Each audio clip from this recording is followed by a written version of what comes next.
sahabat Mimbar Jati, dan pemirsa Tawaf TV dimanapun Anda berada. Baginda kita Rasulullah Sallallahu Alaihi Wasallam mengajarkan kita berjuang dengan dasar masdar min masadir, sumber-sumber agama yang sudah Allah ajarkan kepada baginda kita Rasulullah Sallallahu Alaihi Wasallam dan kepada kita tentunya. Betapa ketika kita berjuang di hadapan Allah Subhanahu wa Ta'ala, maka di sana Allah membaginya dengan perjuangan-perjuangan yang luar biasa. Bisa perjuangan bin nafsi secara fisik, atau perjuangan bil mali dengan harta, atau perjuangan dengan doa, bid'ah. Maka perjuangan-perjuangan itu harus kita dasari dengan niat kepada Allah Subhanahu wa Ta'ala. Perjuangan dengan diri kita.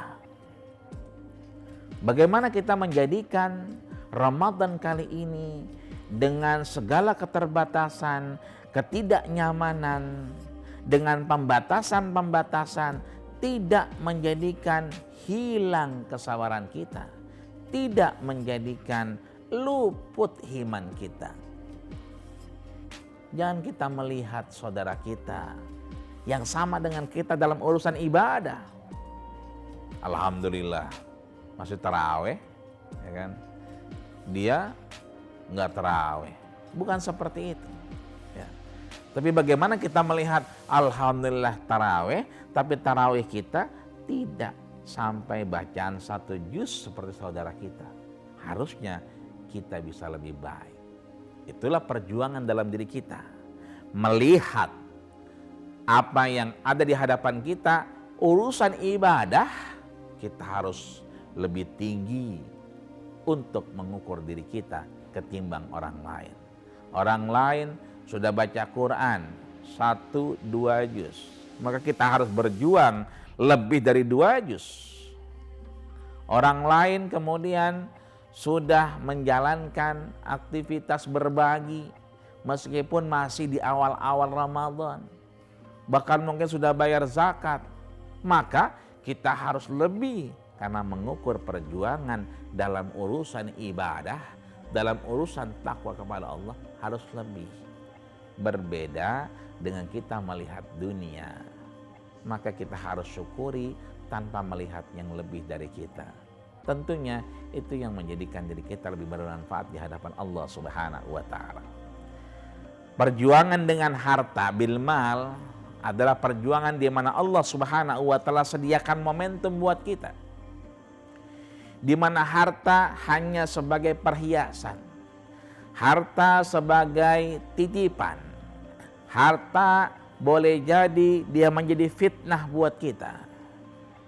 Innama amwalakum, anak-anak kita, harta-harta kita, amwal harta kita, aulad anak kita, bahkan azwaj istri kita, itu menjadi fitnatul lakum.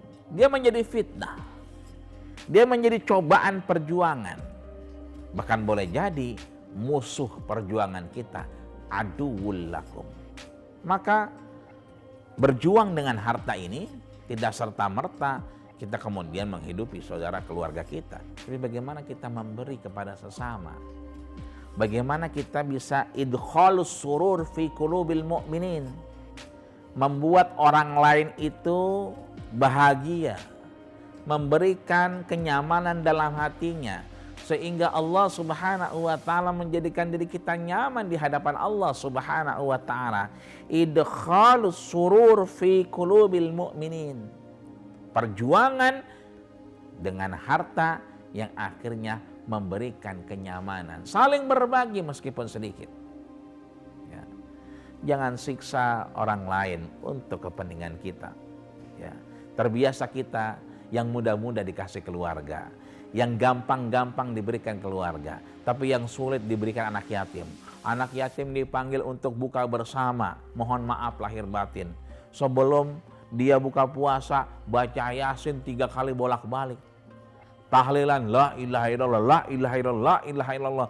Begitu sedang la ilaha illallah, kipas angin menerpa isi yang ada di piring.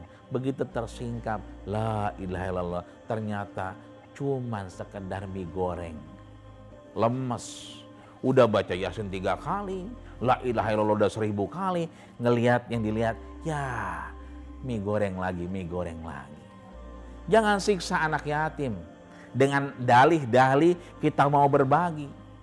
Datangi dia cukup dengan membaca Qul huwallahu ahad 3 kali, Qul a'udzu birabbil falaq sekali, dengan An-Nas sekali. Angkat tangan seraya berdoa bersama orang-orang miskin dan anak yatim, langsung berikan makanan yang terbaik dari apa yang kita punya. Selebihnya masih banyak medan-medan perjuangan yang lain. Apakah itu kita memberi dari harta yang pernah kita jalankan untuk profesi kita, baik itu zakat, infak, sedekah kita.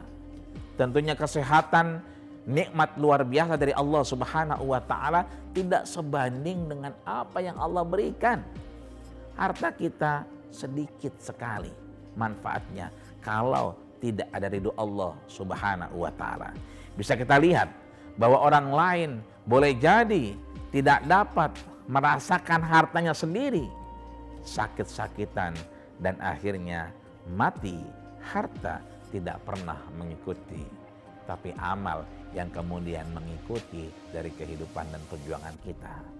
Yang terakhir adalah berjuang dengan berdoa, dengan doa-doa di hadapan Allah Subhanahu wa Ta'ala.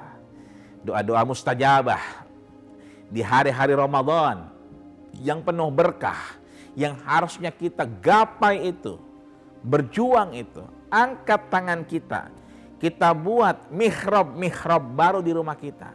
Jangan biarkan ada ruang tamu, ada garasi yang bentuknya luar biasa, tapi tidak punya kita mihrab.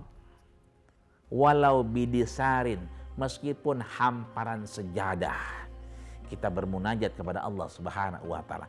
Berjuang dengan doa di hadapannya, kita angkat tangan kita, minta kepada Allah Subhanahu wa Ta'ala, ud'uni astajib lakum.